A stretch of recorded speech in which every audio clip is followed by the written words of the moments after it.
Bienvenue dans notre série documentaire Alchimystère. N'hésitez pas à vous abonner, à appuyer sur la petite cloche pour être notifié en cas de nouvelles vidéos et à parler d'alchimystère autour de vous.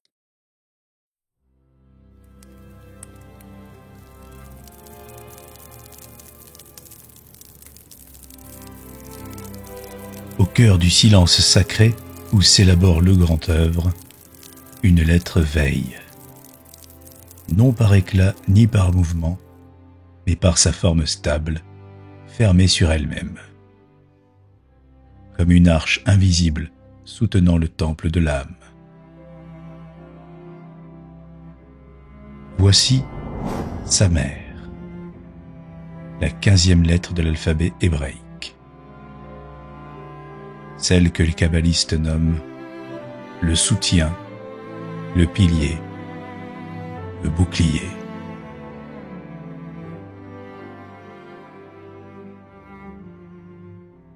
Elle n'est ni feu, ni eau, ni souffle, ni poussière. Elle est ce qui les porte tous, ce sur quoi tout repose.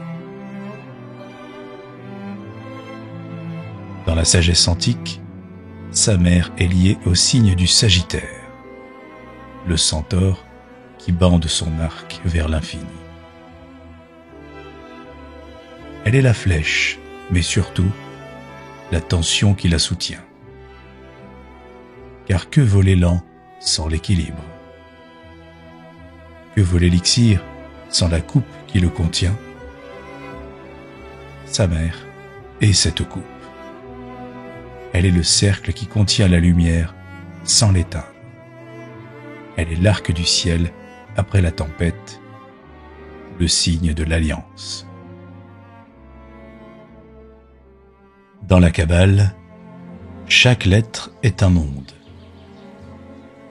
Sa mère n'échappe pas à la règle. Elle est le S du Sod, le secret ultime du Pardès.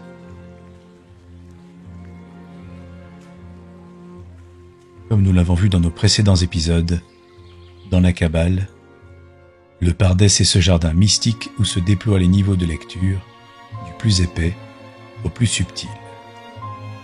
Le premier niveau est Pshat, le sens littéral. Le deuxième, Remez, le sens allusif. Le troisième, Drash, l'interprétation ou le niveau allégorique. Et enfin, Sod, le sens secret, accessible aux adeptes. Il en va de même en alchimie, puisque l'initié cherche à élever son niveau de conscience et à monter les barreaux de l'échelle de Jacob pour atteindre le niveau ultime du Sod, celui qui permet de percer les secrets.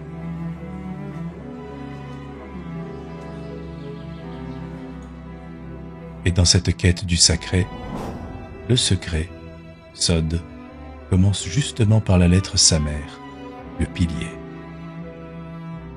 Comme si pour approcher le secret, il fallait nécessairement être soutenu, sans forcément tout comprendre. Se laisser porter et faire confiance à son instinct. Samer est la lettre de l'abandon sacré, permettant de toujours faire jaillir la lumière, même dans les ténèbres les plus obscures.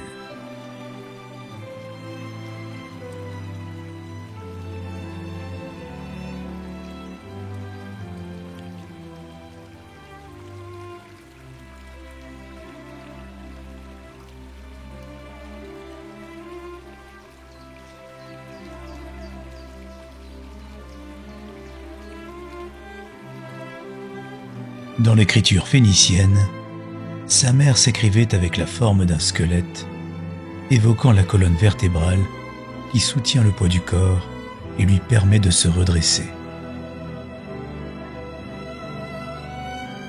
Sa graphie hébraïque, quant à elle, évoque le cercle, l'ouroboros et par conséquent la notion de cycle infini au travers du nombre pi. La graphie de la lettre Samer, par sa forme circulaire close, incarne une vérité paradoxale. Ce qui soutient peut aussi enfermer. Le cercle est donc à la fois refuge et frontière. Ainsi, dans le langage symbolique, le cercle contient le signal et le contraint à s'exprimer dans les limites de sa propre orbite.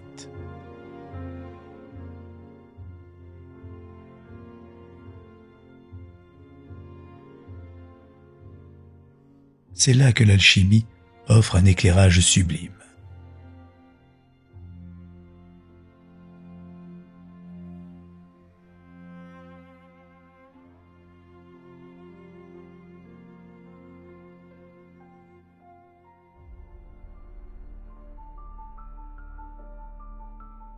Si l'on regarde le symbole du mercure philosophique, celui-ci est formé d'un cercle surmonté d'un demi-cercle tourné vers les cieux. Ceci révèle la tension essentielle entre confinement et élévation. Le demi-cercle ouvert vers le haut, l'âme tournée vers le divin, reçoit la lumière céleste, tandis que la croix, en cédille, placée hors du cercle, indique que l'incarnation, la matière, ne peut être contenue dans les seules limites du mental. Le message est clair, l'intellect, enfermé en lui-même, tourne à vide, à l'image du serpent qui se mord la queue. Mais lorsqu'il a le courage de se briser, d'ouvrir son cercle, alors il devient réceptacle et non plus barrière. Sa mère devient alors le pilier qui non pas enferme, mais soutient l'infini dans le fini. Elle trace le sanctuaire et non la prison. Elle rappelle à l'alchimiste que l'esprit n'est jamais captif, sinon des limites qu'il s'impose à lui-même. D'un point de vue opératif, sa mère renvoie l'alchimiste à son rapport au creuset, qui, une fois lutté, c'est-à-dire fermé hermétiquement, ne pourra émettre ou recevoir d'informations que par l'intercesseur mercuriel. Alors, celui-ci se manifestera tantôt dans la matière et tantôt dans l'esprit. Dans les enseignements cachés de l'arbre de vie, sa mère relie les séphirotes Tiferet et Hod, c'est-à-dire la beauté ou l'harmonie à la gloire. Elle est le sentier du juste équilibre entre les forces du bas et la lumière du cœur solaire. C'est ici que le secret alchimique se glisse. Dans l'œuvre, sa mère est l'anneau invisible du creuset.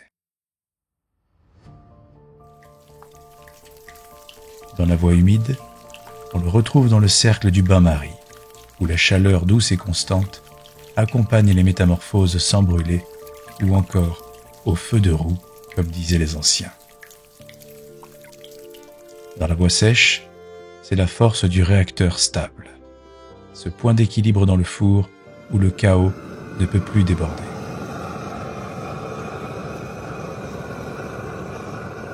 L'alchimiste ne crée rien, il est un intercesseur. Il soutient l'équilibre fragile entre les principes. Et c'est là que réside le vrai secret. Le souffle ne se fixe jamais sans le soutien invisible du samer. Car sans le soutien, la pierre s'effondre avant même d'être née.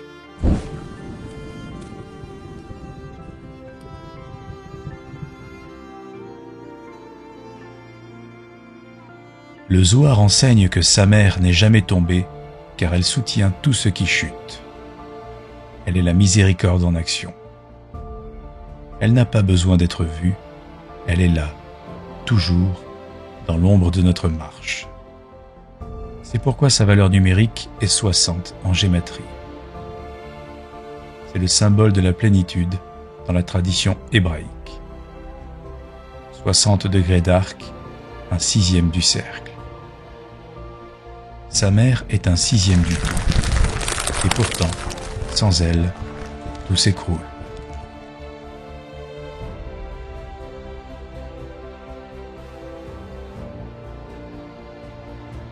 Le secret le plus redoutable n'est pas la transformation du plomb en or. C'est la certitude profonde que nous ne sommes jamais seuls. Sa mère est cette présence silencieuse qui nous murmure que nous sommes portés.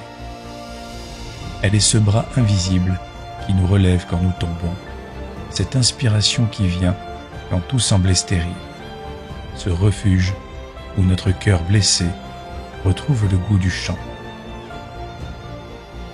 Elle est l'amour qui n'exige rien, qui ne s'annonce pas, mais qui soutient simplement. C'est pourquoi sa mère est aussi le bouclier. Non pas un rempart contre l'extérieur, mais un abri intérieur, un sanctuaire.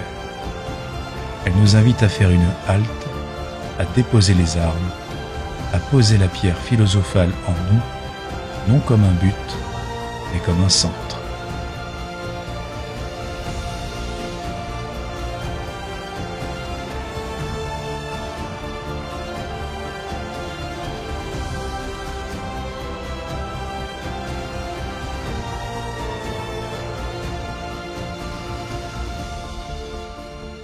Dans la Divine Comédie, Dante traverse les sphères pour atteindre le 9e, celle où brûle le feu pur de l'amour.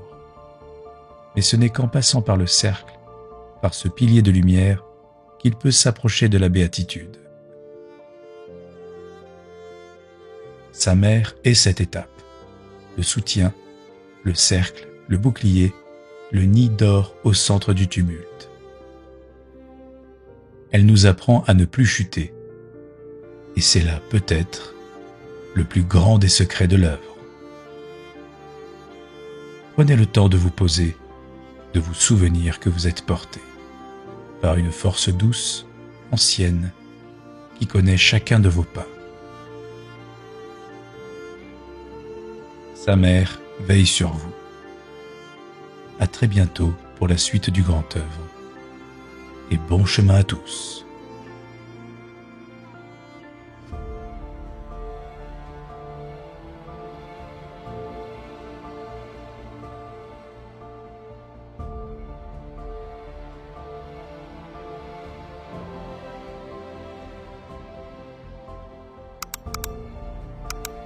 Nous vous donnons rendez-vous au prochain épisode. D'ici là, l'aventure continue sur notre site www.alchimistère.com. Vous pourrez y trouver de nombreux apprentissages, différentes sections pour progresser à votre rythme et selon votre niveau. Tout d'abord, une section premier passage avec des quiz, des énigmes et des cours qui vous permettront de progresser et de franchir les différents grades. Ensuite, un assistant virtuel unique au monde, basé sur une intelligence artificielle spécialement entraînée par notre alchimiste moderne Amalthéus, pour vous aider dans votre quête et répondre à toutes vos questions.